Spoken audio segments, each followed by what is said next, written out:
नमस्कार, मैं हूं सौरभ कुमार और आप देख रहे हैं द हिंदू न्यूज़ PSC.com।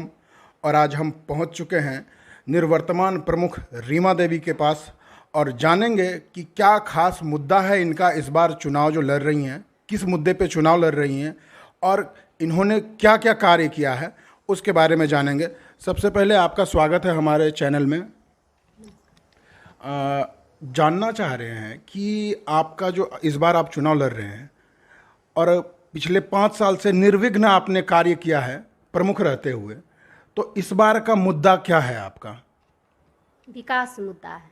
हम अपना प्रखंड को एक नंबर पे लाना चाहते हैं जी। पूरे प्रखंड में, पूरे मतलब भागलपुर में हमारा एक नंबर पे हमारा प्रखंड रहे। इसके लिए मुझे पूरा मजबूत होकर के खड़ा रहना पड़ेगा हमको। तो किस किस क्षेत्र में आप विकास करेंगी? पूरे प्रखंड में लेडीज स्त्री रोग विशेषज्ञ का बहुत कमी जी। है, जो कि मेरे माता बहनों को भागलपुर जाना पड़ता है। जी। ना तो प्राइवेट में है ना सरकारी में है। जी। इसके लिए मैं सिविल सर्जन महोदय से कई बार बात कर चुकी हूँ। हमको आश्वासन मिल गया है, लेकिन फिर भी इस पर जब तक नहीं आए तब तक मैं माता बहनों के लिए यहाँ पर स्त्री विशेषज्ञ का व्यवस्था करना चाहूँगी अपने। शिक्षा के क्षेत्र में क्या होगा आपका अगला कदम? शिक्षा के क्षेत्र में यहाँ जैसे लड़कियों को एक गांव से दूसरे गांव जाना पड़ता है, जी। तो वो मेरे बच्चियों सबको बाहर नहीं जाना पड़े, जी। इसके लिए मैं कॉलेज लाना चाहूँगी। चलिए, तो अब जो है हम जो है प्रमुख प्रतिनिधि से बात करेंगे और जानेंगे कि इस बार इन्होंने किन किन विषयों पर कार्य किया। अब जो ये प्रमुख के दावेदारी में है, प्रमुख बनने के बाद फिर किन किन विषयों पर कार्य करेंगे। तो आपका स्वागत है रंजीत जी हमारे चैनल में। सर बताइए कि 5 वर्षों में आपने अपने प्रखंड में किन किन विषयों पर कार्य किया? देखिए, जब हम लोग प्रखंड गए तो सबसे पहले हम लोग भ्रष्टाचार के विरुद्ध आवाज़ उठाए प्रखंड में। और उस समय प्रखंड में जो है व्यापक भ्रष्टाचार फैला हुआ था। हम लोग मजबूती के साथ जो है उस भ्रष्टाचार के विरुद्ध खड़े हुए। उसके बाद विकास का जहाँ तक बात है, जब नीतीश जी का हम लोग 2016 में मैंने चुनाव लड़ के गए, तो उस समय नीतीश जी का जो है 7 निश्चय योजना उनका ड्रीम प्रोजेक्ट था। तो उन्होंने राज्य सरकार से जो पैसा हम लोगों को आ रहा था पंचायती राज विभाग में, त्रिस्तरीय पंचायती राज विभाग में जो है कि 70% ग्राम पंचायतों को दिया जाता है, 20% पंचायत समिति को और 10% जिला परिषद को दिया जाता है। इस तरह का व्यवस्था होता था। नीतीश जी उस समय मुख्यमंत्री थे, वो बोले क्या कि हम जो है कि 7 निश्चय करवाएंगे, हर घर नल का जल और गली नली। उसमें वो क्या किए कि पंचायत समिति और जिला परिषद का 90% राशि लेके मुख्यमंत्री 7 निश्चय योजना में दे दिए, जो ग्राम पंचायतों वार्ड क्रियान्वयन समिति के माध्यम से काम होने लगा। विकास के लिए हम लोगों के पास में पर्याप्त राशि नहीं आ रहा था, जो विकास पे काम हम लोग करते। जैसे पहले हम लोगों का यदि 1 करोड़ साल में आ रहा था पंचायत समिति का विकास राशि, तो उसमें 10 लाख होने लगा, 90% कट गया था। तो हम लोगों को 13 पंचायत देखना होता है। 13 पंचायत में 17 पंचायत समिति होते हैं। अब 10 लाख में 1 साल में 17 पंचायत समिति क्या विकास करेगा? उस समय हम ही लोग का काम हो रहा था, साथ मुख्यमंत्री जी का 7 निश्चय योजना। हम लोग भी कहे कि चलिए भाई अच्छा है कि हर घर नल का जल होना चाहिए। उस समय हम लोग आवाज़ उठाए थे कि हम लोगों को जो है कि 7 निश्चय योजना में ही हम लोगों को भागीदारी दिया जाए।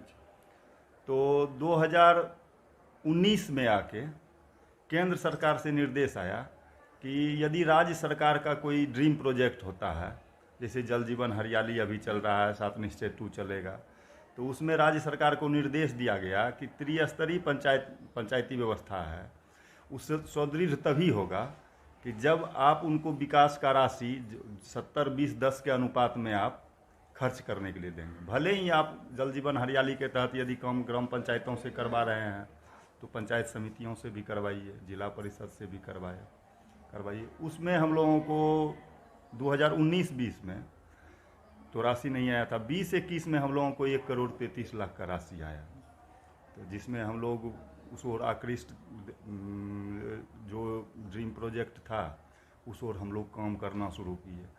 सर्वप्रथम हमने देखा ब्लॉक में जो है बहुत बाउंड्री वाल नहीं होने के कारण आवारा पशु का जो है गड्ढा हो जाता था और ब्लॉक सुरक्षित भी नहीं रहता था। ब्लॉक का चार दीवारी करवाए और ब्लॉक का मरम्मत करवाए।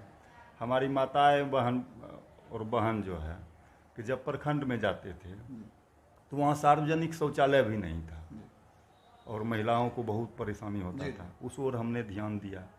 प्रखंड में जल जमाव होता था, उस प्रखंड के व्यवस्था को सुदृढ़ करने के लिए ब्लॉक का प्रखंड का चार दीवारी निर्माण करवाए और अत्याधुनिक शौचालय का निर्माण करवाए। माता बहना आज यदि प्रखंड जाएगी तो उनको दिक्कत नहीं होगा। सार्वजनिक शौचालय अत्याधुनिक निर्माण करवाए। प्रखंड का रंग रोगन जो छत टपकता था उस सब पे काम करके प्रखंड को चुस्त दुरुस्त बना दिए। उसके बाद हम लोगों का जो पंचायत था, पंचायत में हम लोगों के पंचायत में वर्षों से एक मांग चली आ रही थी। यदि कोई भी मंत्री आ जाते थे गांव में, कोई सांसद आ गए तो हम लोग सब मिल के एक ही ज्ञापन उनको देते थे कि भाई हमारे गांव में जो है इतना बड़ा गांव है, यहाँ कला संस्कृति भवन नहीं है। तो देखे हम लोगों के पास में पर्याप्त राशि था और हर पंचायत में कला संस्कृति भवन बना हुआ था, हम लोगों के पंचायत में नहीं था। तो हमने इस सोचा कि प्रमुखता से पहले यही काम किया जाए और अत्याधुनिक कला संस्कृति भवन जो बनाए हैं, मैंने ऐसा सिर्फ स्टेज नहीं है, अत्याधुनिक मॉडर्न जो है कला संस्कृति भवन का निर्माण करवाए। उसके बाद हम लोगों का जो हाई स्कूल है, हाई स्कूल और मिडिल स्कूल दोनों एक ही ग्राउंड में है। उस ओर हम लोगों ने ध्यान दिया कि उसका चार दीवारी तो हुआ था लेकिन आधा अधूरा था, जिसका कोई फायदा नहीं था। उस चार दीवारी को पूर्ण करवाए। उसके बाद हम लोगों के गांव में जो है युवाओं का क्रेज जो है डिफेंस के तरफ ज़्यादा है। हम लोगों के यहाँ जो है डिफेंस में, पुलिस विभाग में सुबह सुबह जाइएगा तो देखिएगा 100-200 के लड़का जो है कि दौड़ता है, कसरत करता है। तो उन लोगों ने हम लोगों से हमसे बात किया कि यहाँ पे हम लोग जाते हैं तो यहाँ पे कहीं भी ओपन जिम हम लोग दौड़ के आते हैं, तो ब्लॉक भी जाते हैं, ब्लॉक फील्ड में भी जाते हैं, तो हम लोगों को कसरत करने के लिए यहाँ पे नहीं है। तो उसके लिए बात किए, हम वहाँ BDO साहब से बात किए, योजना में डाले कि यहाँ पे सोनबरसा में जो है कि ओपन जिम का निर्माण हो। उसमें सिर्फ सोनबरसा का लड़का नहीं, विक्रमपुर हो गया, मिल्की हो गया, आपका सोनबरसा हमारे पंचायत का हो गया, 2-3 गाँव का लड़का आता है हमारे यहाँ खेलने के लिए। वहाँ पर एक ओपन जिम का भी निर्माण करवा रहे हैं। विकास के मद में तो यही काम हुआ है। और अभी आप फिर से चुनाव लड़ रहे हैं, तो अब आपका ड्रीम प्रोजेक्ट क्या होगा? जीतने के बाद सबसे पहला काम आप क्या करिएगा? देखिए, जीतने के बाद सबसे पहला काम जो था, हम लोगों का तो पहले ही प्रोसेस में था काम, आचार संहिता लग जाने की वजह से, कि जैसा है कि कोरोना का तीसरा लहर आने का भी संभावना बना हुआ है और इस तीसरे लहर में बच्चे ज़्यादा प्रभावित होंगे। हम लोगों का स्वास्थ्य केंद्र बिहपुर जो है, तो भवन निर्माण विभाग द्वारा जो वहाँ बिल्डिंग बना हुआ है, मैंने अत्याधुनिक तरीके से बिल्डिंग बनाया था, लेकिन उसमें रैंप नहीं दिया गया था। जैसे कोई सीरियस पेशेंट गया, उसको स्ट्रेचर से छत पे ले जाना है, चूँकि ऑपरेशन थिएटर छत पे बनाया गया है और उस पर रैंप नहीं दिया गया है। तो DM साहब आए हुए थे निरीक्षण में, तो BDO साहब थे, तो BDO साहब बोले कि आप जो है पंचायत प्रमुख साहब से बात कीजिए और इस प्रमुख साहब का ध्यान हॉस्पिटल के तरफ आकृष्ट कराइए कोरोना का तीसरा लहर देखते हुए। हम लोगों ने पंचायत समिति का बैठक बुलाया और बोले कि नहीं, ये तो सही है, इस पे जो है कि प्रमुखता से विचार करके हम लोग कि अपना पंचायत समिति में जो 20-21 में जो राशि आने वाला है, लगभग 1.5 करोड़ आने वाला है, उसमें से टाइड और अनटाइड होता है। आधा काम जो है जल जीवन हरियाली के तहत होगा, आधा काम में जो है कि हम लोग विकास के मद में कोई भवन वगैरह का काम कर सकते हैं।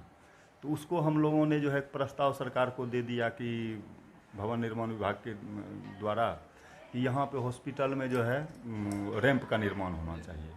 उसके बाद काउंटर नहीं है, जो पेशेंट जाता है उसके लिए दवाई देने वाला काउंटर नहीं है, नंबर लगाने वाला काउंटर नहीं है, चार दीवारी नहीं है। उस ओर डीएम साहब के निर्देश के अनुसार हम लोग ध्यान दिए और उसका प्रकलन बना के 70 लाख का तैयार किए हैं और राशि भी आ चुका है। आचार संहिता की वजह से उस पर काम नहीं हो पाया। हम लोग जो जाएंगे तो सबसे पहले हम लोगों का ड्रीम प्रोजेक्ट है हॉस्पिटल को, स्वास्थ्य केंद्र को सुदृढ़ करना। तो अब जो है चुनाव 24 तारीख को है, तो आप जनता से क्या अपील करना चाहेंगे?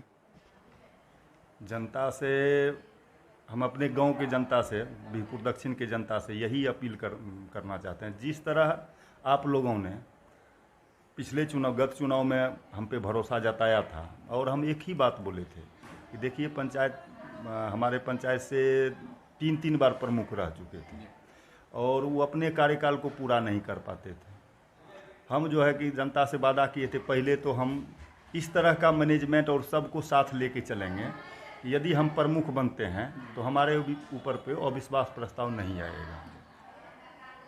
जिस तरह हमसे कोई असंतुष्ट होगा तभी ना, हम सबको साथ लेके, जमात को नहीं, जात को नहीं, जमात को साथ लेके चलेंगे। और यदि हम प्रमुख बने तो 5 साल प्रमुख रहेंगे। तो हम 5 साल का प्रमुख रहे और जनता यदि इस बार भी हमको आशीर्वाद देती है तो हम फिर से प्रमुख बन के सोनबरसा के मान सम्मान को आगे ले जाने का प्रयास करेंगे। बहुत बहुत धन्यवाद आपका, आपने अपना कीमती समय दिया। तो आप देख रहे थे द हिंदू न्यूज़ PSC.com और इसी तरह पंचायत से जुड़ी हर खबरों के लिए देखते रहिए। जय हिंद, जय भारत।